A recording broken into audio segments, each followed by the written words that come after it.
কুমিল্লা বিসিক শিল্পনগরীর অভ্যন্তরের অধিকাংশ সড়ক ভাঙাচোরা, ফলে খানাখন্দে ভরা সড়কে বৃষ্টির পানি জমে জলাবদ্ধতা সৃষ্টি হয়।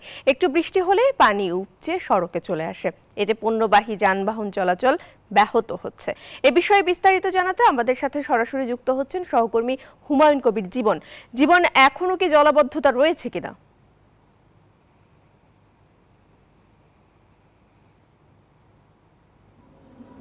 প্রিয়ঙ্কা, আপনাকে ধন্যবাদ জানাচ্ছি। সেই সাথে আসলে কুমিল্লা বিসিক শিল্পনগরে কিন্তু 12 মাসে কিন্তু জলাবদ্ধতা দেখা যায়, এবং আমরা যেটি দেখেছি যে অল্প বৃষ্টিতে কিন্তু বিসিক শিল্পনগরে কিন্তু জলাবদ্ধতা সৃষ্টি, এবং এই বিসিক শিল্পনগরে কিন্তু বেশিরভাগ সড়কে কিন্তু খানাখন্দে ভরা, এবং এখানকার যারা আসলে শিল্পনগরে যারা কারখানা রয়েছেন তারা কিন্তু আসলে সীমাহীন ভোগান্তির শিকার হচ্ছেন। বিশেষ করে আসলে পণ্যবাহী যানবাহন কিন্তু এখানে বিভিন্ন সময় সমস্যায় পড়ে এবং দুর্ঘটনার শিকার হয়। পাশাপাশি কিন্তু যারা পথচারী রয়েছেন তারাও কিন্তু সীমাহীন ভোগান্তির শিকার হচ্ছে। তো আমরা একটু কথা বলতে চাচ্ছি এই বিসিক শিল্পনগরীতে যারা কারখানা রয়েছেন, শিল্প কারখানা রয়েছেন, সেই মালিকদের সাথে একটু কথা বলতে চাই।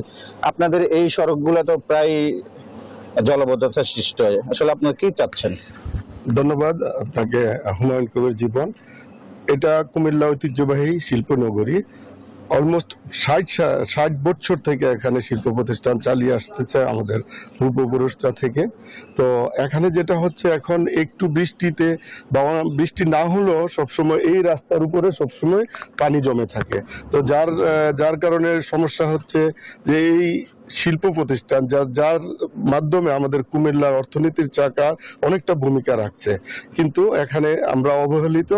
এবং আপনি তো দেখতেই পাচ্ছেন যে কোনো পণ্যবাহী যানবাহন থেকে শুরু করে একটা অটো রিক্সা পর্যন্ত এখানে আসতে চায় না। এখন আমরা দীর্ঘ সময় থেকে গত 10-12 বছর থেকে এখানে আমরা চাচ্ছি যথাযথ কর্তৃপক্ষ আমাদের এই পানির যে জলাবদ্ধতা এবং এই রাস্তাঘাট যে ভাঙ্গা রাস্তাঘাট মেরামত করে দেওয়ার জন্য চাচ্ছি। জীবন, ধন্যবাদ আপনাকে।